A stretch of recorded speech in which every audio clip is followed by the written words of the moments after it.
Hello বন্ধুরা, সবাইকে আর একটা নতুন ব্লগে স্বাগত জানাই। তো চলো বন্ধুরা, আজকের ভিডিওটা শুরু করে দিই। আজকে যাচ্ছি বাপের বাড়ি। তো সকাল সকাল বেরিয়ে পড়েছি। আর দেখো, আজকে আমরা কিন্তু স্কুটি করে যাচ্ছি। এখান থেকে প্রায় 150 কিলোমিটারের ওপরে কিন্তু রাস্তা, যেতে আর আসতেও সেরকমই।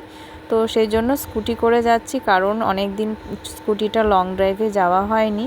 তো তোমাদের দাদাভাই বললো যে যেহেতু স্কুটিটার কাজকর্ম করিয়ে নিয়েছে, মানে সেদিন তো তোমাদের সঙ্গে শেয়ার করলাম টায়ার পাল্টানো হয়েছে, তারপর বাকি কাজগুলো যা যা ছিল ইঞ্জিনে সব করিয়ে নিয়েছে। তো আজকে সেই জন্য আমরা বেরিয়ে পড়েছি কলকাতা থেকে মেদিনীপুরে রওনাতে। তো দেখো, এখানে চলে এসেছি সেকেন্ড ব্রিজের এখানটায়। আর আজকে সকালবেলা তাও 7টা নাগাদ কিন্তু রাস্তায় দেখো লরির জ্যামটা ভালোই রয়েছে। আর এদিকে ঠান্ডা ঠান্ডা বেশ সুন্দর হাওয়া দিচ্ছিল।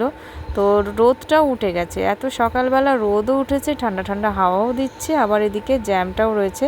সব মিলিয়ে মিশে কিন্তু খুব সুন্দর একটা জার্নি শুরু হয়েছে।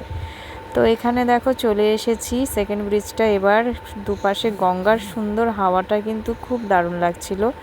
তারপরে আমরা চলে এলাম এখানে সাঁতরাগাছির এখানটায় জ্যাম রয়েছে, দেখো কতক্ষণ দাঁড়িয়ে রয়েছি।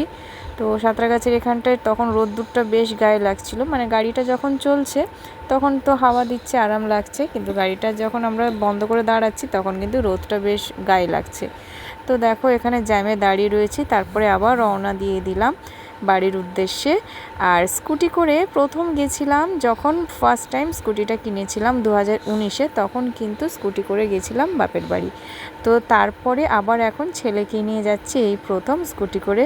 তো ও তো বলছিল যে বাসে করে যাবে, কিন্তু আমি বললাম যে চলো স্কুটি করে কিন্তু অনেক সুন্দর সুন্দর গাড়ি ঘোড়া দেখতে পাবে এবং মজা লাগবে। তো সেই জন্য ওকে আবার পেছনে নিয়ে নিলাম, সামনে বসেছিল, দেখো মাঝখানে নিয়ে নিয়েছি যাতে করে হাওয়া, ঠান্ডা হাওয়াটা চোখে না লেগে যায়। এমনি চোখের আবার ডাক্তার দেখানো হয়েছে, ওষুধ দেওয়া হয়েছে, এই জন্য চোখটা আগের থেকে অনেকটা ভালো আছে। তো তারপরে দেখো আমরা চলে এলাম, এখন আমরা কোলাঘাট পৌঁছে গেছি। এখন বাজে 9টার কাছাকাছি বেজে গেছে। তো টিফিন তো সেরকম কিছু সকালবেলা করা হয়নি আসার জন্য, সেই জন্য ভাবলাম যে কিছু টিফিন করা যাক।